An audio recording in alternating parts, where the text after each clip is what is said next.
there are many teachings today in the world that are contrary to the teaching of the Bible concerning Jesus Christ. Certainly you think of the Muslims, the Jews that would view Jesus as a mere prophet or teacher, or the Mormons who view him as just a good example of how we all ought to live, and how if we live like him, we can become God just like he did, as though he weren't already God, but by his good deeds became God. So many around the world, again, they take Jesus and they want to either strip away his deity or his humanity. We see in both respects those who would again say he's just a mere man, a good example, a good teacher.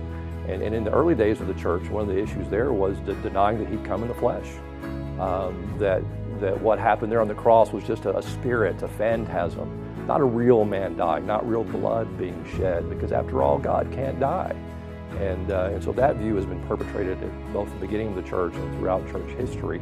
We still see it today, and again, people want to deny one truth or the other, either that Jesus is truly God or that he was truly man. The Bible speaks of Jesus Christ being the Redeemer, or speaks of our redemption. It's the picture of being bought back. We might think of a slave who, certainly in the case of our sin and our just condemnation, is a slave who did it to himself, a slave that, because he's part of humanity, was enslaved to sin, was captured and trapped in the domain of darkness. And yet Jesus comes and he pays the price that God the Father demanded, which was death.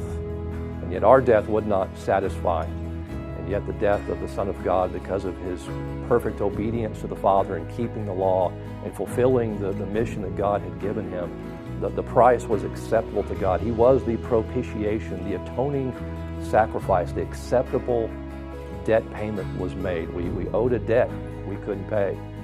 We were slaves and could not free ourselves. The price was too high. And yet Jesus came and paid the price. He bought us back that he might deliver us to his Father, that he would redeem unto himself a people for his own possession. So now we are no longer slaves to sin, as Romans 6 says, but we are slaves to God. We have a master.